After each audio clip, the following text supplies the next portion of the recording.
Hello and welcome back to the Not the Old Firm YouTube channel. My name is Ben Banks, here to look back on the final Scottish Cup semi-final for the 2020-21 season. St Johnstone 2, St Mirren 1, an incredible season for St Johnstone, somehow managing to get better.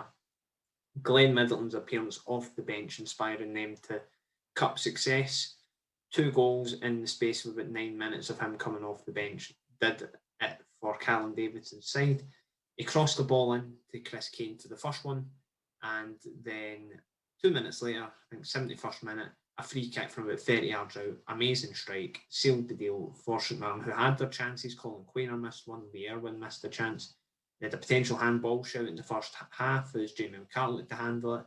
They did get one back through Conor McCarthy 5 minutes from time, but it was proven too little, too late. That sort of problem of goals really catching up with St Mirren, at the end of the game. But very tight game. You couldn't have really said one team deserved it over the other. Perhaps St Johnstone just about edging it, but a great story nonetheless. So we'll get into it. Fairly tight game, I think. I think people probably had St Johnstone as the favourites going into it, given that they'd already won the League Cup this year, and I think they've lost 3 games in 21, those games being against Aberdeen, Celtic and Rangers, 3 games in which they probably could have taken something from on another day. So they've been in an immense form under Callum Davidson, and it was very tight at the start of this one. I thought it was quite back and forth. St Johnstone perhaps having the better of maybe the last 15 minutes in the first half, the rest of it going to St Mirren. St Mirren probably had to score in that first half an hour when they were on top.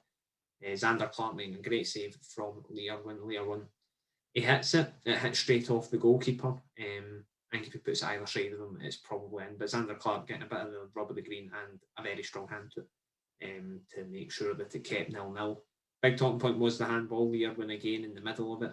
His header onto Jamie McCarthy's arm, or at least it appeared that way, wasn't deemed a penalty by match referee Willie Collum.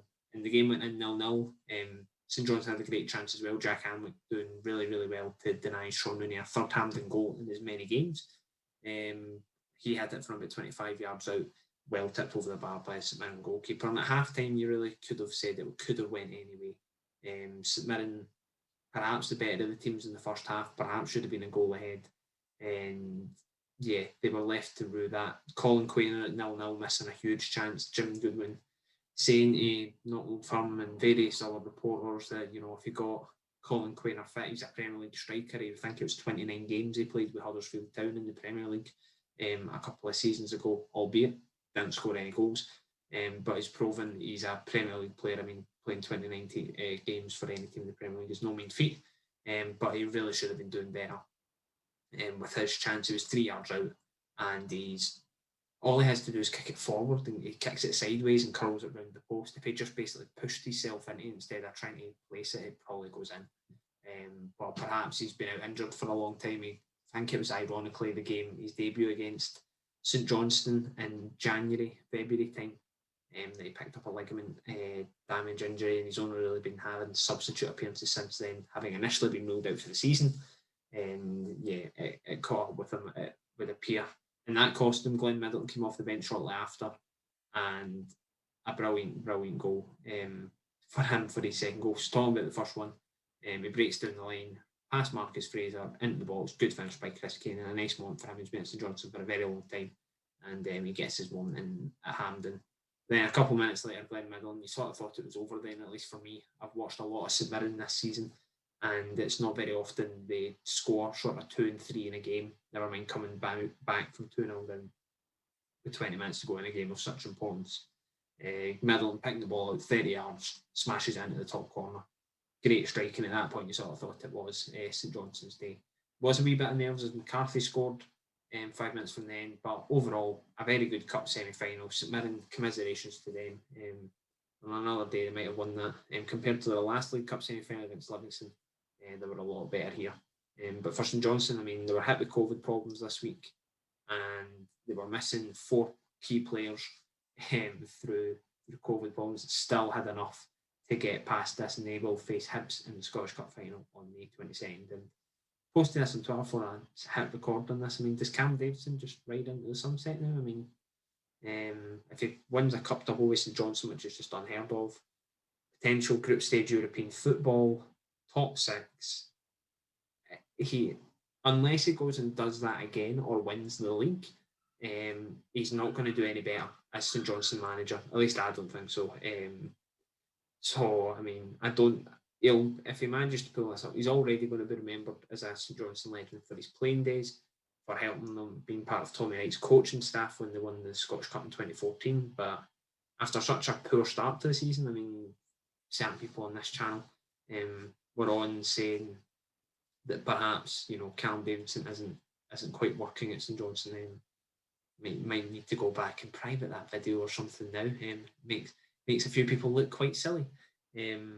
But yeah, it was an unbelievable turnaround from St Johnstone since then. Since about October time, they were bottom of the league and things like that. And yeah, there's still wee bits to improve, I'm sure.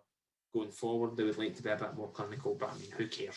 When they're in the position they're in, I mean, you can forget about all that, really. All that matters is winning, and they have made a very good habit of doing that. And they face a Hibs side that they have beaten this season, most recently at Easter Road. And if they pull that off, then I don't know where Callum Davidson actually goes at St Johnstone. I don't know what he has left to achieve.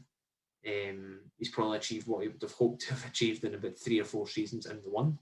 And yeah, I don't know where he would go after this season.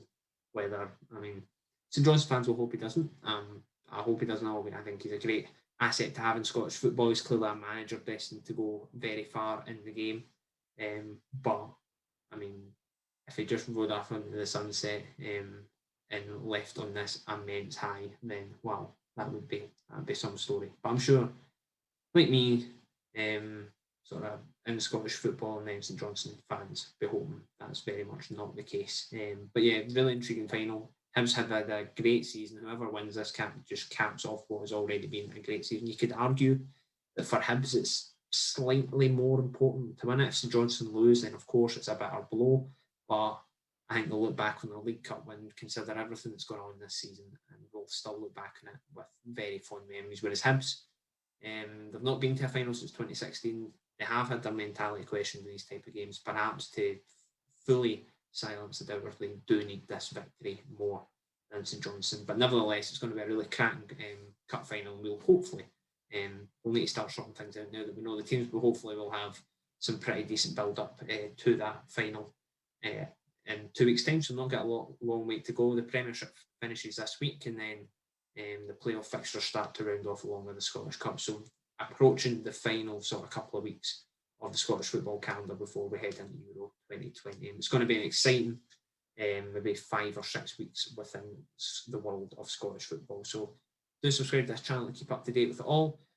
Follow us on Twitter and keep up to date as well with our website. Congratulations to St Johnstone, commiserations to St Mirren. If you haven't already subscribed, as I've just mentioned there, please do so. And until next time, take it easy.